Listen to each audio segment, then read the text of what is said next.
Assalamualaikum warahmatullahi wabarakatuh. Sobat Jazirah Ilmu yang dimuliakan Allah, semoga kita selalu dalam keadaan sehat walafiat. Amin ya rabbal alamin.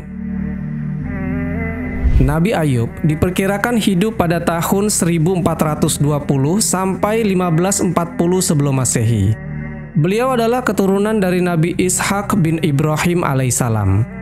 Silsilahnya adalah Ayub bin Amush bin Tawah bin Rum bin Aish bin Ishak bin Ibrahim alaihissalam. Namun ada khilaf dari para ulama mengenai keturunan dari Nabi Ayub ini.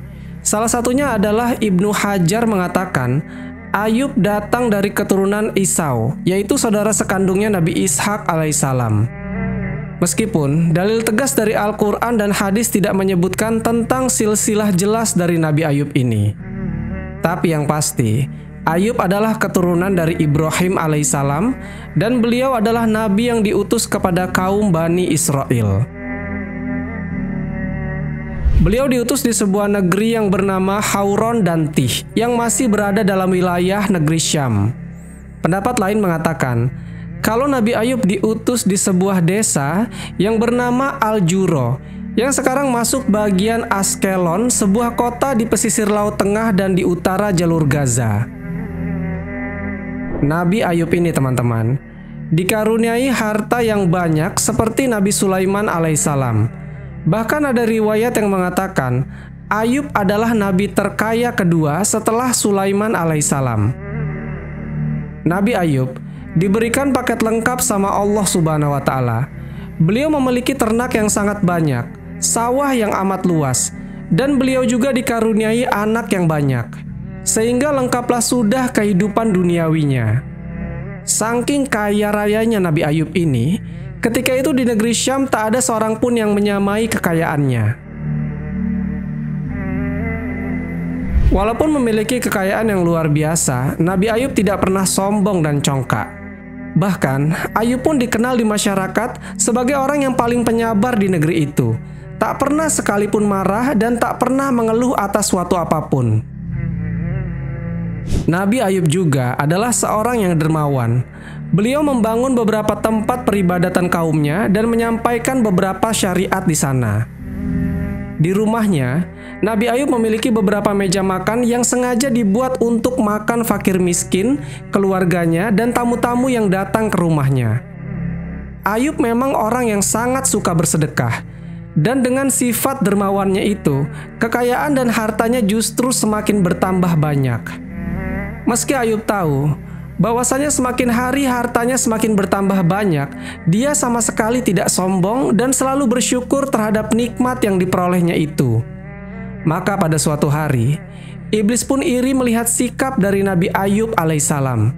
Dikisahkan, pada suatu hari iblis naik ke langit dan berkata kepada Allah Subhanahu wa Ta'ala, "Ya Tuhanku, sungguh Ayub rajin menyembahmu, karena engkau telah memberi kekayaan dan kesehatan padanya. Kalau sekiranya tidak, tentu Ayub tidak akan menyembahmu." Kemudian Allah Subhanahu wa Ta'ala berfirman, "Sesungguhnya aku lebih mengetahui bahwa Ayub akan tetap menyembah dan bersyukur kepadaku, meskipun dia tidak mempunyai semua itu." Akhirnya, iblis pun diberi kekuasaan oleh Allah Subhanahu wa Ta'ala untuk menguji kesabaran Nabi Ayub alaihissalam.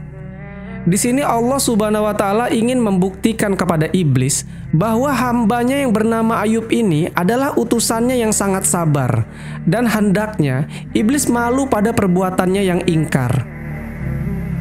Lalu pada suatu hari, iblis mengumpulkan bala tentaranya untuk membakar rumah Nabi Ayub beserta seluruh hartanya.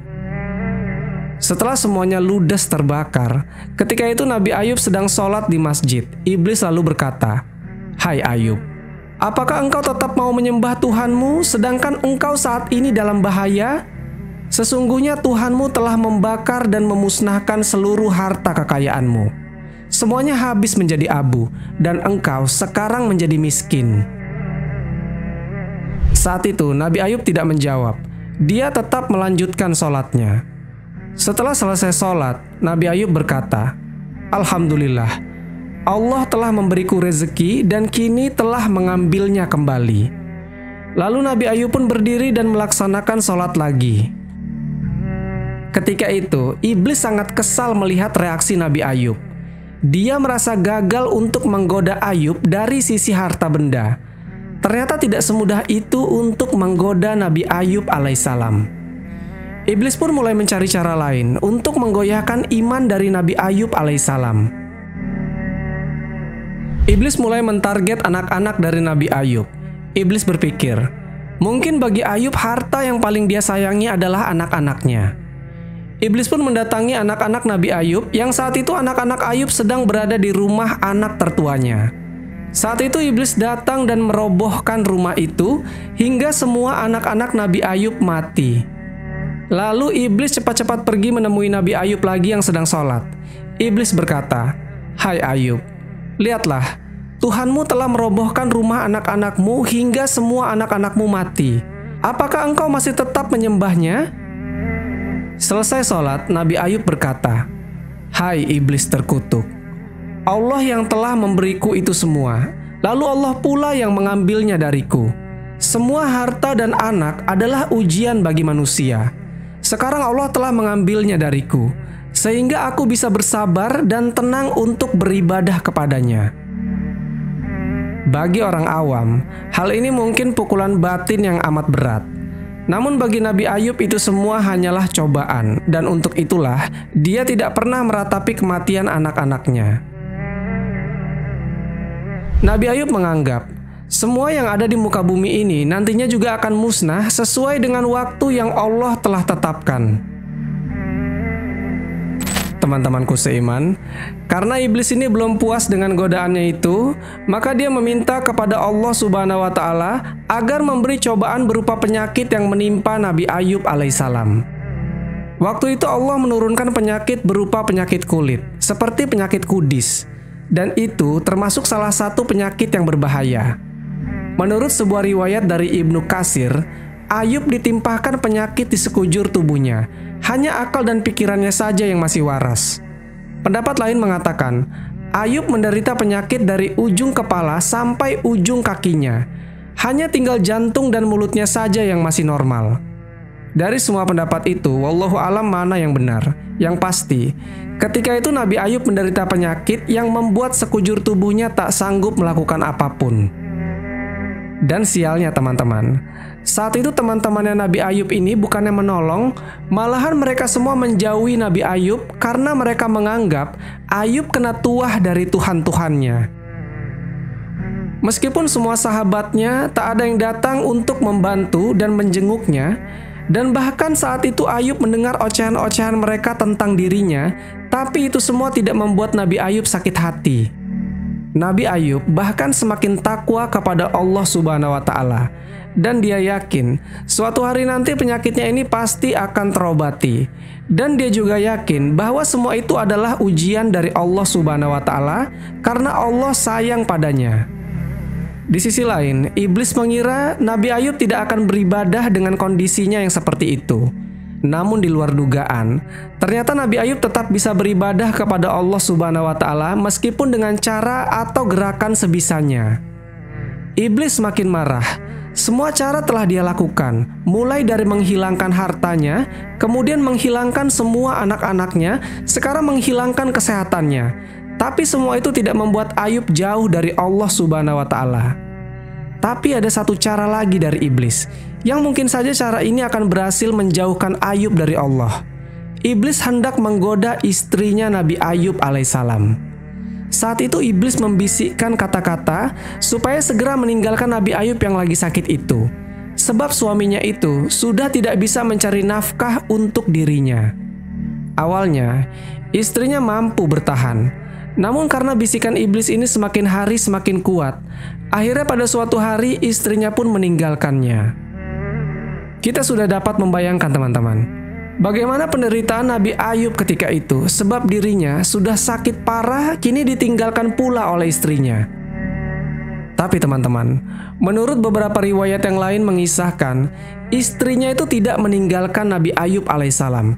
Istrinya hanya nggak mau mengurusi suaminya yang lagi sakit itu. Maka ketika mengetahui istrinya membangkang kepadanya, Nabi Ayub pun mengucapkan nazar. jika aku sembuh nanti, niscaya akan kupukul engkau 100 kali. Dan ketika istrinya itu tidak mau lagi melayaninya, maka dia memohon kepada Allah agar disembuhkan. Tapi di riwayat kisah yang lain menyebutkan, ketika Nabi Ayub sakit keras dan tidak punya rumah, dia dan istrinya pergi ke suatu tempat yang terpencil di pinggir suatu wilayah. Di tempat itu, tak ada seorang pun yang prihatin kepada kondisinya. Hanya istrinya sajalah yang masih setia menemaninya ketika semua orang meninggalkan Nabi Ayub alaihissalam. Istri Nabi Ayub adalah seorang wanita yang sangat tabah. Segala perhatian dan kesetiaannya itu tercurah untuk merawat suaminya yang sakit itu. Setelah berjalan begitu lama, terlintaslah rasa putus asa dari istrinya Nabi Ayub ini. Ketika itu istrinya membujuk Nabi Ayub untuk memohon kesembuhan kepada Allah Subhanahu wa Ta'ala. Istrinya berkata, "Kanda adalah seorang nabi yang mulia di sisi Allah. Bila seandainya Kanda berdoa kepada Allah untuk minta disembuhkan, niscaya Allah akan mengabulkannya." Nabi Ayub menjawab, "Wahai istriku, berapa lama kita mengalami kesenangan?" Istrinya menjawab, "Sudah 70 tahun kita merasakan hidup serba kecukupan." Nabi Ayub berkata, "Sesungguhnya aku malu untuk memohon kepada Allah Subhanahu wa Ta'ala. Sebab waktu sakitku ini belumlah memadai dengan waktu senangku yang 70 tahun itu." Bahkan saat itu, Nabi Ayub marah atas keputusan istrinya untuk meminta kesembuhan kepada Allah Subhanahu wa Ta'ala. Maka Nabi Ayub berkata, "Jika saja suatu hari nanti Allah telah menyembuhkanku, akan kupukul engkau 100 kali." Tapi istrinya terus mendesak supaya Nabi Ayub berdoa memohon kesembuhan. Akhirnya, pada suatu hari, Nabi Ayub berdoa kepada Allah Subhanahu wa Ta'ala. Dan ini ternukil di dalam Al-Quran surat Al-Anbiya ayat ke-83. "Dan ingatlah kisah Ayub ketika ia menyeru Tuhannya, 'Ya Tuhanku, sesungguhnya aku telah ditimpa penyakit, dan Engkau adalah Tuhan yang Maha Penyayang di antara semua penyayang.'" Al-Quran surat Al-Anbiya ayat ke-83. Lalu doa ini dijawab oleh Allah Subhanahu wa Ta'ala di ayat selanjutnya. "Maka kami pun memperkenankan seruannya itu. Lalu kami lenyapkan penyakit yang ada padanya, dan kami kembalikan keluarganya kepadanya. Dan kami lipat gandakan bilangan mereka sebagai suatu rahmat dari sisi kami, dan untuk menjadi peringatan bagi semua yang menyembah Allah." Al-Quran surat Al-Anbiya ayat ke-84. Yang menjadi pertanyaannya adalah, bagaimana cara Allah menyembuhkan penyakit Nabi Ayub yang separah itu? Di dalam surat Shad ayat 42-43 dijelaskan mengenai kesembuhan Nabi Ayub. Allah Subhanahu wa Ta'ala berfirman, "Hantamkanlah kakimu. Inilah air yang sejuk untuk mandi dan untuk minum. Dan kami anugerahi dia dengan mengumpulkan kembali keluarganya. Dan kami tambahkan kepada mereka sebanyak mereka pula sebagai rahmat dari kami, dan pelajaran bagi orang-orang yang mempunyai fikiran." Al-Quran surat Shad ayat 42-43. Setelah mendengar firman itu, Nabi Ayub pun melakukan sebagaimana yang telah difirmankan Allah kepadanya. Ketika itu Ayub berusaha merangkak, kemudian menjejakkan kakinya ke tanah, dan memancarlah air dari bekas pijakan kakinya. Kemudian Nabi Ayub mandi dan minum dari air tersebut, sehingga sembuhlah dia dari penyakitnya itu. Teman-temanku seiman, setelah Nabi Ayub benar-benar sembuh dari penyakitnya, hal pertama yang akan dia lakukan adalah melaksanakan nazarnya tempo hari. Tapi dikisahkan bahwasanya saat itu Nabi Ayub tak tega untuk memukul istrinya 100 kali karena sadar atas kekhilafan istrinya itu yang merasa putus asa dan tidak mampu mengendalikan diri. Namun Allah Subhanahu wa Ta'ala berfirman, "Dan ambillah dengan tanganmu seikat rumput, maka pukullah dengan itu dan jangan engkau melanggar sumpah. Sesungguhnya kami dapati dia seorang yang sabar, dia sebaik-baik hamba. Sesungguhnya dia amat taat kepada Tuhannya." Al-Quran surat Shad ayat ke-44. Kemudian teman-teman, Nabi Ayub mengambil 100 batang rumput diikatkan menjadi satu, lalu dipukulkan ke istrinya hanya sekali saja. Kemudian istrinya menjelaskan sebab-sebab dia tidak mau melayani dan menunggui suaminya ketika sakit. Semua itu adalah ulah dari syaitan yang telah menggodanya. Sobat Jazirah Ilmu yang dimuliakan Allah, Alkitab menyebutkan bahwa setelah pulih dari sakitnya, Nabi Ayub hidup 140 tahun lagi, sampai dia dapat melihat keturunannya yang keempat. Tapi sebagian ulama muslim menyebutkan bahwa Ayub wafat pada usianya yang ke-93 tahun. Meskipun ada yang mengatakan bahwa usianya lebih dari itu. Bahkan ada pula ulama yang menyebutkan bahwa Ayub hidup 70 tahun setelah sembuh dari sakitnya itu.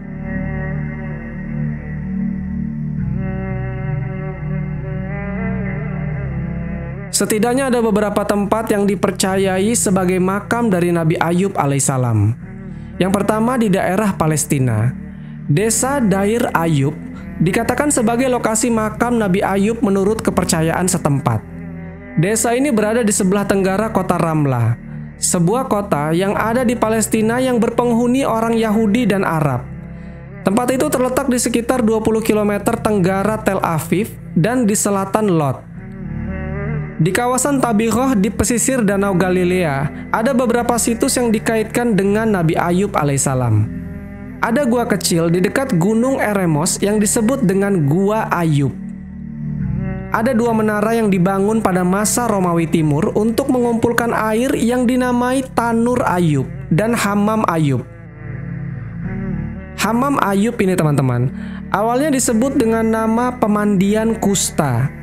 Tetapi kata kusta kemudian diidentifikasikan dengan Ayub. Mata air di dekat tempat tersebut kemudian menjadi air terjun yang disebut dengan Ain Ayub atau mata air Ayub. Pendapat yang kedua tentang makam Nabi Ayub ada di Syria. Jadi ada sebuah gereja yang dibangun di kawasan Hauron. Gereja itu katanya dibangun sejak tahun 384 Masehi. Dan menurut kisah penduduk setempat, jenazah Nabi Ayub diletakkan di peti mati di bawah altar gereja. Di sana juga ada sebuah situs yang dinamakan dengan Batu Ayub, yang dikenal dalam cerita rakyat setempat sebagai tempat Nabi Ayub duduk ketika dia menderita penyakit. Pendapat ketiga dari daerah Libanon. Umat Druze meyakini bahwa makam Nabi Ayub terdapat di pegunungan As-So'uf di Lebanon. Pendapat selanjutnya yang keempat. Ini datang dari daerah Mesopotamia Utara. Kota Urfa yang ada di kawasan Anatolia Tenggara juga diklaim sebagai tempat Nabi Ayub menjalani cobaan di sebuah gua. Di lokasi itu kemudian didirikan masjid bergaya Utsmani.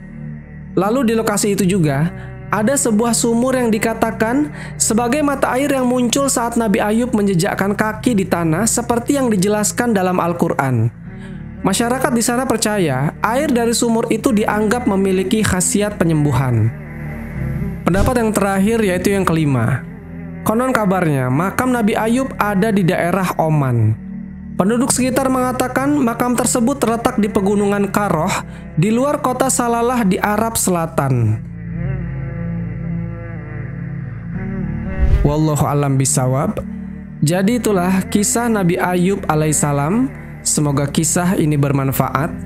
Lebih dan kurangnya mohon dimaafkan. Yang benar datangnya dari Allah Subhanahu wa Ta'ala. Khilaf atau keliru itu datangnya dari saya pribadi sebagai manusia biasa. Sampai ketemu di kisah-kisah seru yang penuh makna selanjutnya. Saya akhiri. Wassalamualaikum warahmatullahi wabarakatuh.